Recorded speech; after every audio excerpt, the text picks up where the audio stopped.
ሁለተኛ ሳሙኤል ምዕራፍ 9 ከአንድ ጀምሮ ያለውን እግዚአብሔርን ቃል እናያለን።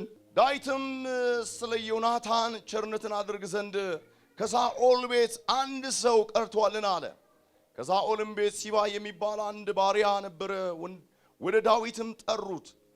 ንጉሡም አንተ ሲባ ነህ አለው። እርሱም እኔ ባሪያ ነኝ አለ። ንጉሡም የእግዚአብሔርን ቸርነት አድርግ ዘንድ ከሳኦል ቤት አንድ ሰው ቀርቷልን አለ። ሲባም ንጉሡን እግሩ ሽባ የሆነ አንድ የዮናታን ልጅ አለ አለው። ንጉሡም ወዴት ነው አለው። ሲባም ንጉሡን እነሆ እርሱ በሎዶበር በማህል ልጅ በማኪር ቤት አለ አለው። ንጉሡም ዳዊት ልኮ ከሎዶበር ከአምሄል ልጅ ከማኪር ቤት አስመጣው። የሳኦልም ልጅ የዮናታንም ልጅ ሜምፊቦስቴ ወደ ዳዊት በመጣ ጊዜ በግንባሩ ወድቆ እጅ ነሳ። ዳዊትም ሜምፊቦስቴን ሆይ አለው። እርሱም እነሆይ ባሪያ አለው። ዳዊትም ስለ አባትህ ስለ ዮናታን ቸርነትን ፈጽሜ ያደርግልሃለሁና አትፍራ። የአባትህ የሳኦልን ምድር ሁሉ መልስልሃለሁ። አንተም ሁሉ ጊዜ ከገበታዬ እንጀራ ትበላለህ አለው። እርሱም የሞተ ውሻ ወደምመስል ወደ እኔ የተመለከትከው እኔ ባሪያ ምንድነኝ ብሎ እጅ ነሳ። ንጉሡም የሳኦል ባሪያ ሲባን ጠርቶ ለሳኦልም ለቤቱ ሁሉ የነበረውን ሁሉ ለዳዊት የነበረውን ሁሉ ለጌታው ልጅ ሰጥቼዋለሁ። አንተና ልጆች ሎሌዎችም ምድርን እያረሱ ለጌታ ልጅ እንጀራን ይሁን ዘንድ ፍሬውንም አግባ። የጌታም ልጅ ሜምፊቦስቴ ግን ሁሉ ጊዜ ከገበታዬ ይበላል። እግዚአብሔር ለናንተ ቸርነት ሊያደርግ ሲመጣ የመጀመሪያው ኪዳኑን ያስባል። ዛሬ የሆነ ሰው ቤት በኪዳን ይታሰባል። የኔ ነው የሚል ቀኝ እጁን ብድግ አድርጎ አሜን ይበላ። እንግዲህስ እንዲህ ብዬ እናገራለሁ፣ ውርደት ቤትሽ ላይ አይገባም። ጩና አሜን እንዲህ ልበል። እግዚአብሔር ያወራ በቤት ላይ ይሆናል። እስቲ ይሆናል በልባክ። ሲባ ማንነቱ ወዳጆቼ የንጉሥ የሳኦል ቤት እዛ በቃ አንድ ሰራተኛም ሲባ፣ ነገር ግን የንጉሥን የልጁን ልጅ በረከት በእጁ እንዳይገባ ይከላከል ነበር። እግዚአብሔር አንድ ቀን ከዙፋኑ ተነሳና ስለ ዳዊት እግዚአብሔር የገባው ኪዳን አለ። ምን ካላችሁ በመዝሙር 88 በቅንፍ 89 ቁጥር 34 ላይ የገባውን ኪዳን አለ ብሎታል። ምን አይነት ኪዳን? ኪዳኔን ስላንተ አላረክስም፣ ከከንፈሬ የወጣውን ቃል አልለውጥም፣ እንዳልዋሸው አንድ ጊዜ በቅድስነቴ ልማልልሃለሁ። እስቲ አሜን። ስለዚህ እግዚአብሔር የገባውን ኪዳን ለመፈጸም ወደ ማን መጣ? ወደ ዳዊት መጣ። ዳዊት አቤት ያኔ በአንደኛ ሳሙኤል ምዕራፍ 14 ላይ፣ በአንደኛ ሳሙኤል ምዕራፍ 15 ላይ፣ በአንደኛ ሳሙኤል ምዕራፍ 16 ላይ፣ በአንደኛ ሳሙኤል ምዕራፍ 17፣ በአንደኛ ሳሙኤል ምዕራፍ 18 19 ላይ፣ በተለይ 18 ላይ ሳኦል ሊገለው ዳዊትን ምን ያደርግ ነበር? አመቻችቶ ጦር አጣብቀዋለሁ ብሎ ዳዊት ላይ ሲወረውር፣ የሚገርማችሁ ዳዊት በጦር ተወግቶ እንዳይሞት አባትየው ያሰበበትን ያንን ክፉን ሐሳብ ዮናታን መጥቶ ምን ያደርግ ነበር? ዘወር እንዲህ ሊያደርገው ነበር። ዛሬ ለሆነ ሰው አሜን እባካችሁ አሜን በኢየሱስ ስም በአንድ ሰው ቤት ላይ ዛሬ ቸርነት ይሆናል። አሜን እባካችሁ በእጅ ላይ ይሆናል። አሜን መጣ ወርዶ መጣ። ምንድነው ንጉሥ? አይ ቸርነት ላደርግ ነው። ከማን ዘንድ? ከሳኦል ቤት የቀረ የለም ወይ? ሁሉም በጌቦዋ ተራራ አልቀዋል። በአንድ ቀን ነው የሳኦል ዘር ያለቀው።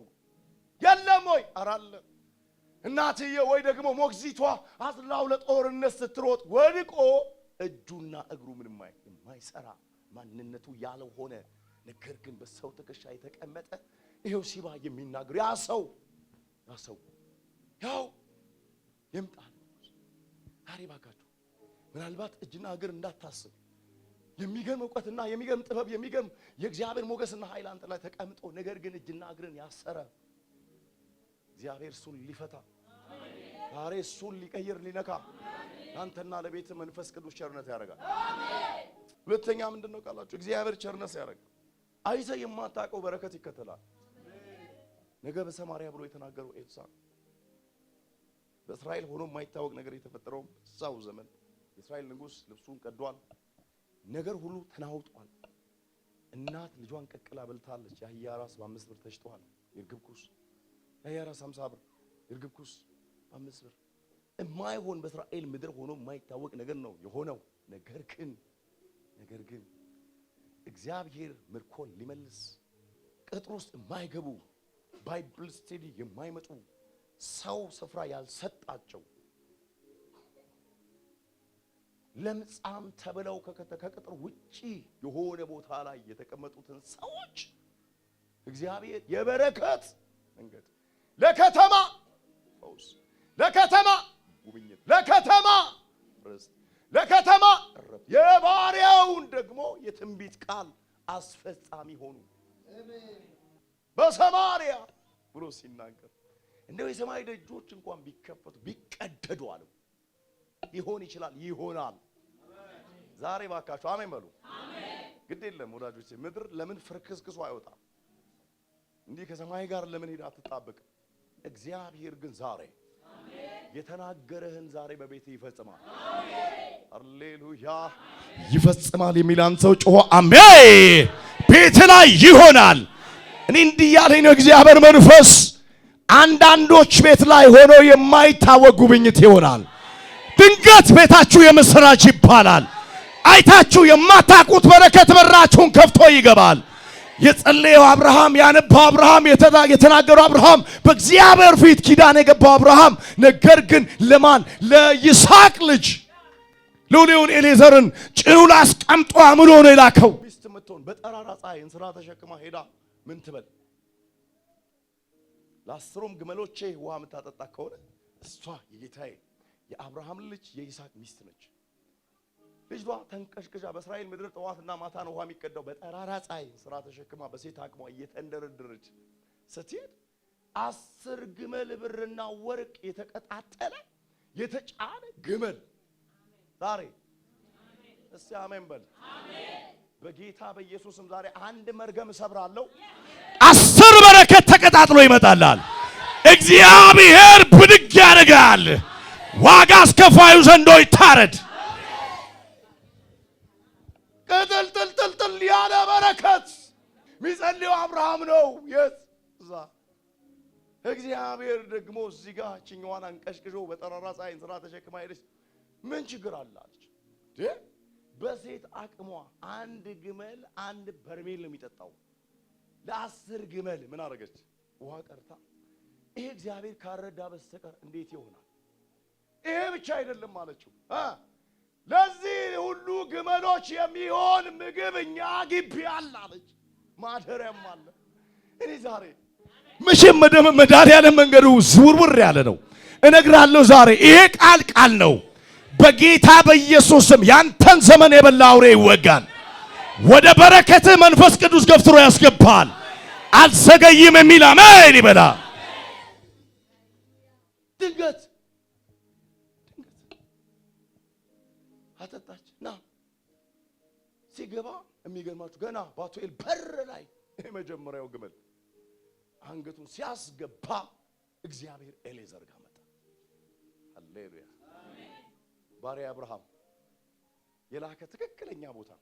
እኔ ዛሬ ውልግድግድ ያላል አይንን ሳጨፍን ምንም ሳትወራጭ እግዚአብሔር ላንተ ያዘጋጀው የብርሃናት አባት ላንተ ያዘጋጀው በረከት በርህን ሰንጥቆ ይገባል። መጣ። አንደኛው ግመል ላይ ያለው ብር ነው። አንደኛው ግመል ላይ ያለው ወርቅ ነው። አንደኛው ግመል ላይ ያለው ብር ነው። አንደኛው ግመል ላይ ያለው ወርቅ ነው። ቅጥልጥልጥል ያለ ታችኋል። ቅጥልጥልጥል ያለ ምን በረከት አያችሁ ወዳጆቼ። ቸርነት ያደረገው ዮናታን አይገርምም? ነፍሱ ቢገርማችሁ ነገር ለዳዊት የሰጠው ዮናታን። እግዚአብሔር ግን ለዘሩ ዘራ ያህል ዘር ገብስ ዘርተስ እንዲያጠብቅ የዘራው ነው የሚበቅለው። በፍጹም ሌላ ነገር እንዳትጠብቅ። የዘራው በቆሎ ከሆነ በቆሎ፣ ጤፍ ከሆነ ጤፍ። ከባረክ ትባረካለህ። አለቀ። ዛሬ ግን እግዚአብሔር ያለ ገደብ ዘፍጥረት ምዕራፍ 18 14 ላይ ስትመለከቱ አብርሃም ቤት የተወለዱ ያደጉ የታጠቁ 318 ይላል። 5 ነገስታትን ለመግጠም ነገስታትን አብርሃም ቤት የተወለዱ ያደጉ ምን ያሉ የታጠቁ 318 ነገስታትን ለመግጠም። የሚገርማችሁ እግዚአብሔር ከአብርሃም ጋር በአካል ስላለ የገባለት ፕሮሚስ አለ። ካንተ የምሰውረው አንዳች ነገር የለም ብሎታል። ስለዚህ ለአብርሃም ይዋጋለት ማን ነው ካላችሁ እግዚአብሔር ነው። የአብርሃም ድል ማን ነው ካላችሁ እግዚአብሔር ነው። የአብርሃም ስኬት ማን ነው ካላችሁ እግዚአብሔር ነው። ይኸውልህ ተናግሮ መንገድ ላይ የማይተው ተናግሮ የማይለወጥ ተናግሮ እንደ ሰው ከንፈር መጥቶ የማይሄድ ኪዳኑን በማድረግ የሚታወቅ እነግራለሁ። ዛሬ በኢየሱስ ስም ወንበር ይለወጥ። አረ ወይ በኢየሱስ ስም ነገር ይለወጥ። አረ ባሸማቀቁ ሰፈር ላይ እግዚአብሔር ያክብድ። አረ ያክብር።